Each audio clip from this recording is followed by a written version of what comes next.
Bismillahirrahmanirrahim. Assalamualaikum bangga jalme bodari bo ko fundi mbara asil. Inji dare e foye imité ne tepi par le 23 ga hangu kablo dare ne foye. Agra amité foye ne luté. Par le 23 la gidi de ko roti foye. Ela bene mene jo bela butaha. Hidi me heda ga gisogalo. Anu samba nga buyege hono jamu jamba ga begango na jante yo. Anona to ko no ko sido no pusso. Ngenani no gele medane foye nyenyo bagangabo. Wada na ko de foye abtu bambaka. Eni no mette teyne bene tey sete ga hombe jam. Fudo ko taate me mak ngete ngo peren ngete me mak. Le bene mu fo mu teyil. Mo ko no mi teyi. Da mu fo mu teyla me. Akana hambe la mala da mo ko no mi teyi. E sino ya. E sine ye. Nan si baylu ke ko mbajaat. Wada ni fo ko hinda sine fofu woy.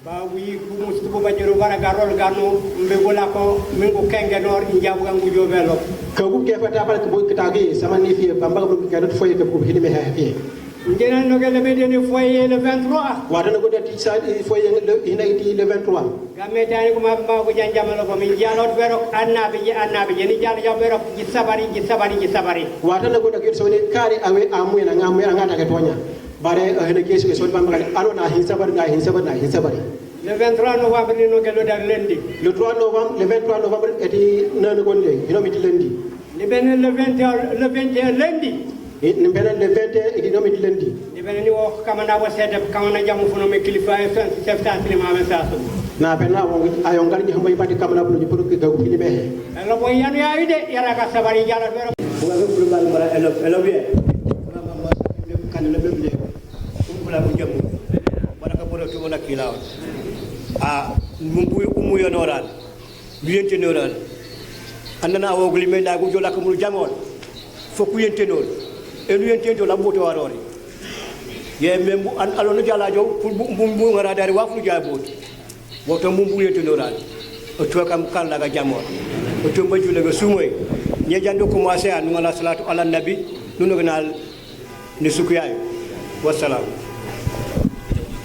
salul on na safu na o bana kijana na kijana lo buzoni nga jama Aliou Djiba chacho ngasogo Aliou Djiba alors le jala ma je ñew jaat fi ci fofé fane fale ci li ngey ko tété bu yeget ko no ko taade me mak alors yanno gore na yaayo ye ko bu ke na wal ni kenge na mbugo jammo na fan jala ko ma sama da lu ñu hampanya pe al kene ka pengo ko nyaawu la ko busol pakala lu ngapenan toko bu leewu gombo busol e bu galu ngapenan toko bu ganu la pour ba ka fontin be jogo la ko na lam saboral pakala alu bulu ka fode lu ke pour ko kana kamana la penga pulon cew indora ke sen mina no sanu kanto be gidi aklo malo wan anona ka to kuno won no sanu jox me wa hawalu ka ga hitoko jomu de cinji ka hewo o panel putumba anola na choke akatan toko ni jibañu ni kan kamana yan katini kamana eno kamana yono liu jomu ne saloni sa pre la boya e kana ko godo dikla ko godo dikla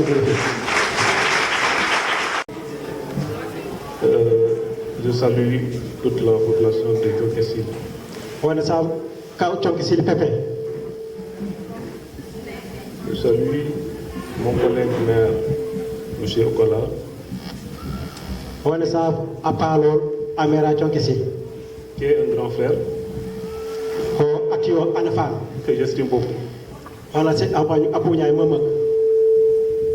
Je salue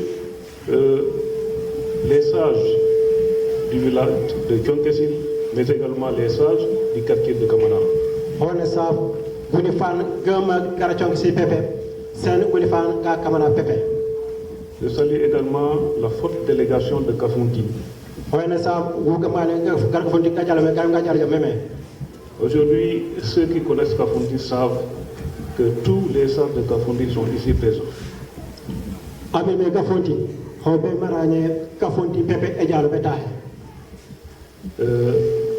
quand les gens prenaient départ, quand j'ai vu certaines personnes, je m'étais dit, est-ce que c'est la peine que j'aille là-bas? Parce que pratiquement tous les sages de Kafountine sont là.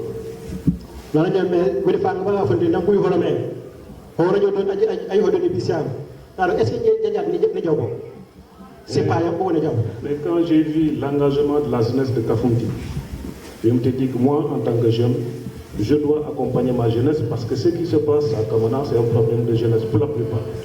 Donc, nous avons encore beaucoup de gens qui ont fait des choses. Nous avons Kaman, Mathieu, il a coupé du pays de Palo, comme ils l'ont dit, on n'est pas venu aujourd'hui pour discourir, mais nous sommes venus pour accompagner cette dynamique qui a fait que la population de Kafountine s'est déplacée. Donc, il y a pour un discours, mais vous avez garanti je suis tellement pressé que le travail commence et pour que le résultat soit vraiment un résultat qui nous réjouisse nous tous. Que ce soit une victoire de Kafountine, une victoire de Kamanar, une victoire de Tchonk, une victoire de Kafountine. Parce que tant que nous avons besoin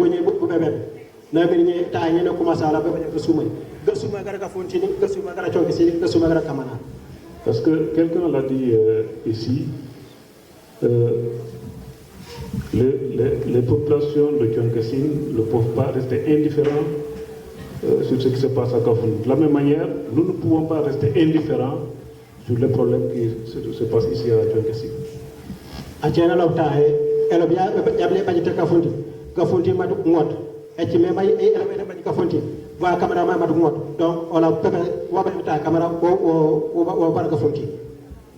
Parce qu'une longue amitié débouche forcément vers une parenté. Donc, longs amis, des amis de longue date finissent par devenir des parents. Donc, aujourd'hui, nous sommes venus en tant que parents. Donc, papa la c'est pourquoi je souhaite que tout se passe dans de très bonnes conditions.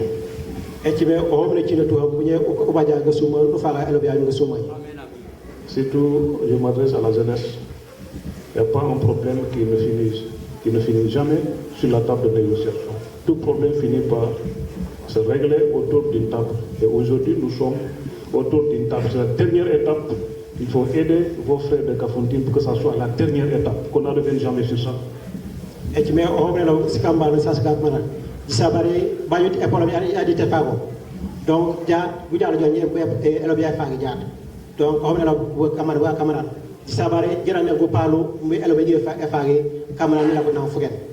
personne ne sait ce que demain sera. Et il se pourrait que demain ça soit chez moi et que je sollicite au cas-là pour que Tchonkesin vienne nous aider. Parce qu'on ne peut pas développer nos villages, nos communes, si déjà le climat, délétère est difficile. S'il n'y a pas une paix, il ne peut pas y avoir de développement, ce n'est pas possible.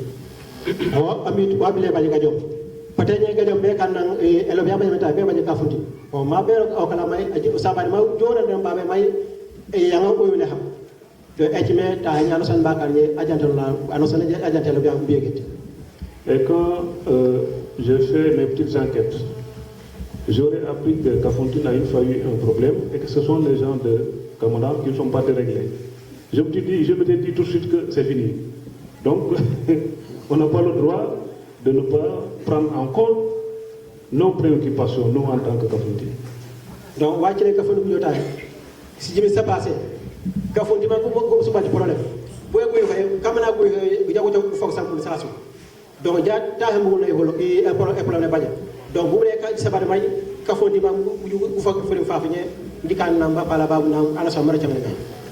Encore une fois, merci. J'étais très content de voir que la salle est déjà assez grande. Ça veut dire que tout ce qui nous réunit nous préoccupe, nous tous.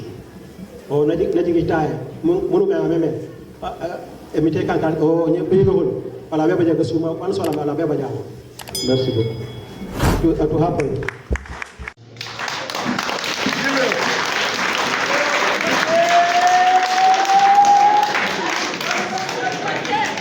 Monsieur le maire de Kafountine, chers collègues conseillers, les conseillers pour le Monsieur le président des jeunes de Kafountine, Excellence, Imam Ratib de Kafountine. Imam Ratib ate honti. Je salue dans la même lancée le chef coutumier de Kafountine. O pare ka jani kaka jala ko le chef coutumier ate honti. Le chef du village de Kafountine. Chef du village ate honti. L'ensemble des notables, des femmes qui ont accompagné le président de la jeunesse de Kafountine. Pambaka pulo keno kato pour kan kanara kambana tuna président du kambana ba se kumane pour kan yuda hobo sen magasin. Ils savent le président du collectif des délégués du quartier de la commune de Tionkessi. O para gida le président du collectif des délégués du quartier Le président du Gamou unitaire. Le président du Gamou unitaire de Tionkessi.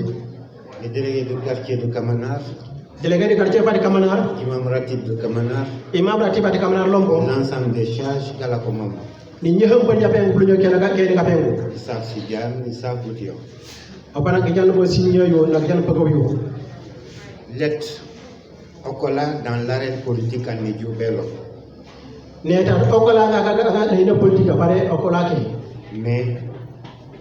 premier magistrat de la commune.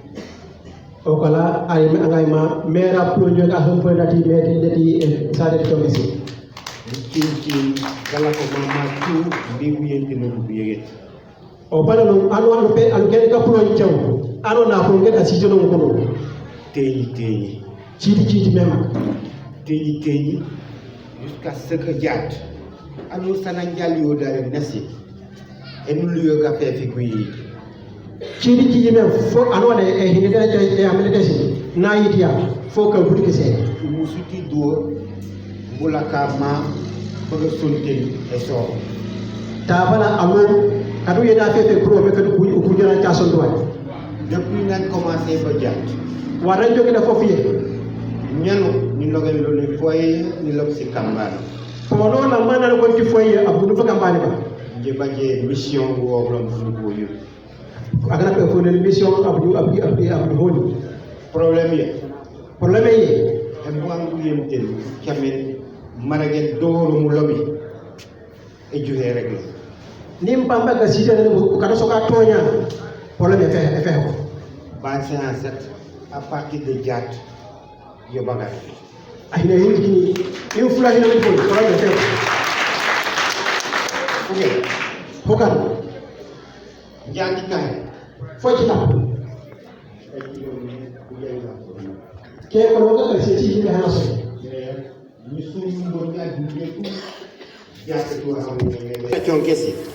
ti histoire de tete si anu sanu mirok ano meme ni tani njejin me beti lana ken la fanga dote ko jibla ngas ko beti gumu muy sonasi kata ko dagol mi esi ayam ma mera ray si jat a même fo mera tesi leteti ati adi beti ndam bañen lawo yego ko lawo on fonket ni aro na jeni kono wo billahi le ponket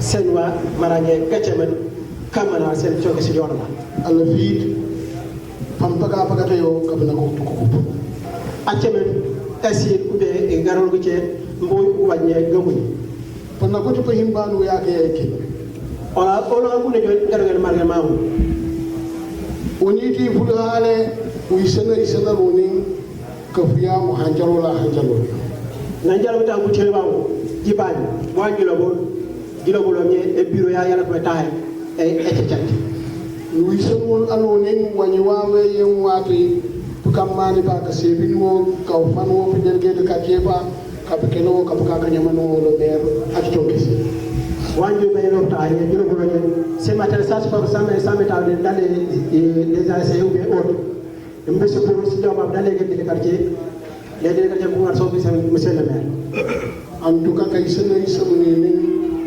wani wa uke wa fiya no kai en tout cas bu lo belo wani wa me o pe na je ke cho bu ga o te wa ko chol di no me di fiyo o chokote nin e ke daga me wole ji be fina farajaat wala wo jox ni mara ngi ko ci wafu bañe barakatu isani nin ka fuye piten bato nim pelitiam kaya dum di honi ndos bara cece melo bunye ngana tanyo bakasazo e ko fo la ngala kan nan bato ene jaw a be tawla ganyo donc on a bien pour que lui na peine sabari no mi yani upukje bike le kamana no buke nyauna wono fafna donc wala pepe bu kana go sabaria nu bera maraje ola pepe kamana no bayali tahedu balani donc fiye tipo himbano ka jono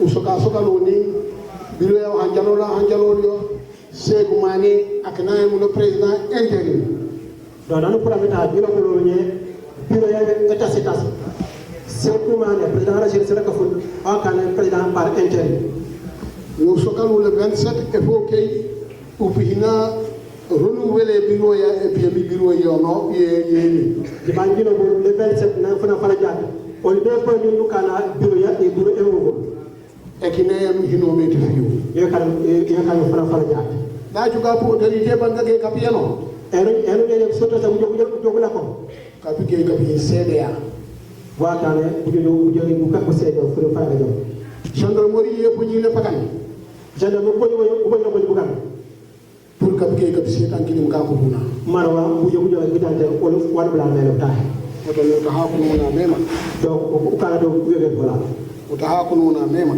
o kala do wege wala wa huwa kafiyane choke wala so bla be jom taay anu na meni ndri hina putumbambe mene putumbambe so ko mana ka ga piano hatikin kafiye dugera je takane ba pour ano sa nyatu ka ka tanasi donc on joga na ko be ya tuwa ko jage alu ebu ke unjin wote ka ke alu tokotom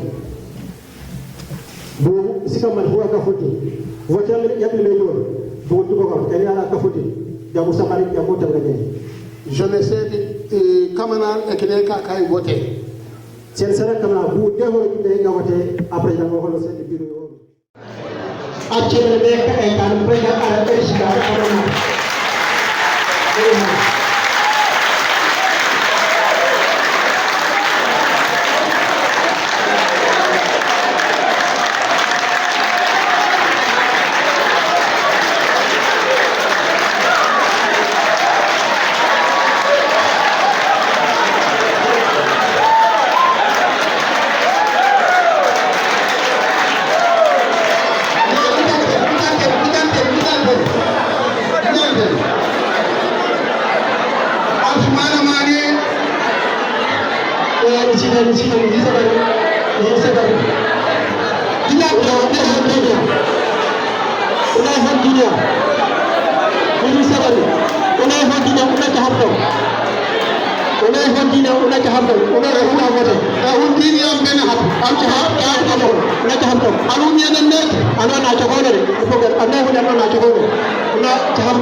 donc je tiye ala be commencer na sumana mane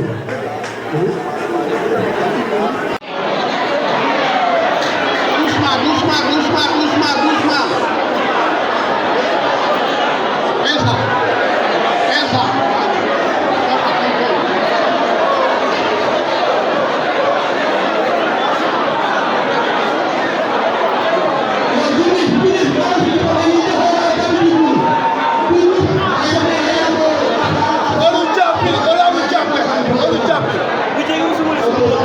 Yes.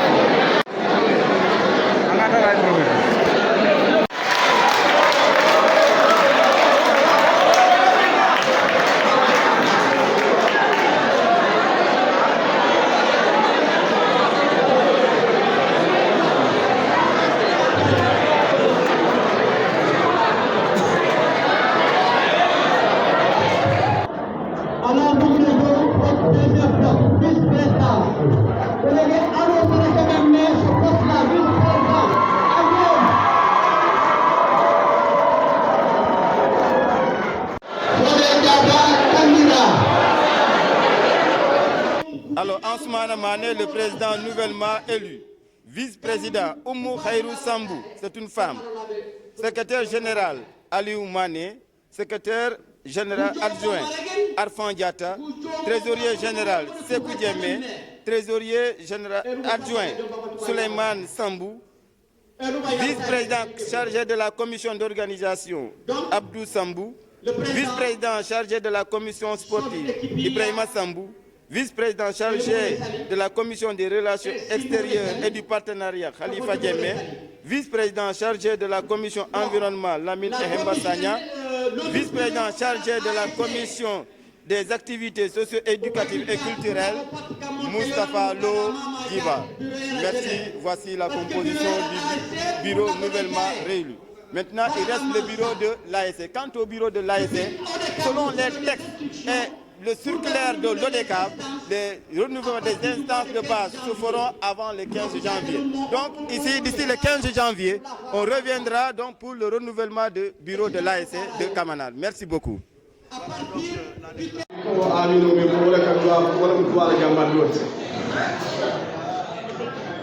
teben kambe o min kaajiri mari ko sallallahu alaihi wa ayati kaya dinna fe o fen mantude sa en foka duwanne naton koyi ndun jang duwata fe o fen jang allah taala le de baro ka ala be o kelal kodi woton be se folo se den nganira na mari ma sallallahu dan min ketan tol na tol be la mero ti yalla tol la mero mu nyinde ta allah mero o seytan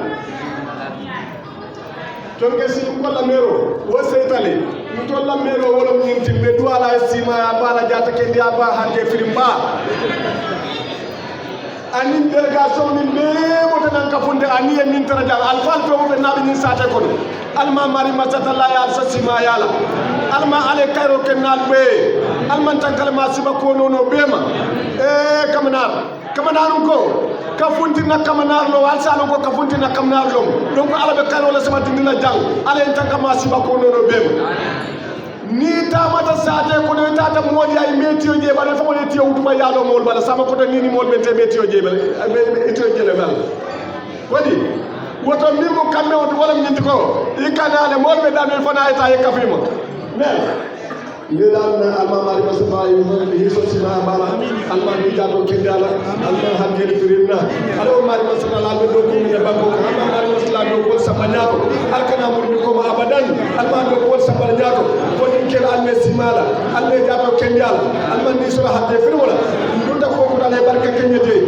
nanyo alma ale ngat sima yala ale ngat jato kendala ale ngat hadde firin tindi wala alo mari masba la alme ke moya ala kane siyodo abadan ala min no nije tanti alma ala kane siyodo alma ala kane siyodo abadan alma na so sima bala alma na jabo kende ala alma boy kala la ko mo moylati alma ko ko na alma se place bar ko kende kila do ro sabo alquran na nya hamon zeno so ko na min ko mbe danna ne nya ton ko to mo yalo ni ka ko nya ton ko wote to le bamba ko ni adem ka fa ni mo ni nyaata fondo mawni be do mo le sabarta ay sabar ni mbir ki do lo ta kam fa fa ta banna man sabar mo te lola utali sabar na nyul be to mon tenti mbele ka fta nyoma nge tombo mo kan la kuma ka soso mo kala habani no be ma ja alma mari ko sakla wo teni du kala algan sabar mbe ko mo atal kan bare mo ko ala sunna do lan sallallahu alaihi wa rahmatullahi wa barakatuh بسم الله صلاة على النبي بسم الله الرحمن الرحيم وصلى الله على سيدنا محمد وعلى محمد وسلم اللهم صل على سيدنا محمد وعلى محمد وسلم اللهم صل وسلم على سيدنا ونبينا محمد صلى الله عليه وسلم سلم تسليما كثيرا الحمد لله رب العالمين الرحمن الرحيم مالك يوم الدين اياك نعبد واياك نستعين اياك نعبد واياك نستعين اياك نعبد واياك نستعين اهدنا الصراط المستقيم صراط الذين انعمت عليهم غير المغضوب عليهم ولا الضالين امين يا الله ما صلى الله اتمي كدور ديما الما علينا ديما الما علينا سيما الله لا اله الا هو الحي القيوم لا تاكله سنه ولا نوم له ما في السماوات وما في الارض من ذا الذي يشفع عنده لا باذن يعلم بين يديه ما كتبه ولا يفتن بشيء من علمه الا بما شاء وسع وسع السماوات والارض ولا يؤوده حفظهما هو العلي العظيم اللهم ربنا لا تزغ قلوبنا بعد إذ هديتنا وهب لنا من لدنك رحمة انك انت الوهاب لقد جاءكم رسول من انفسكم عزيز عليه ما عنتم وصادق بالمؤمنين رؤوف رحيم والله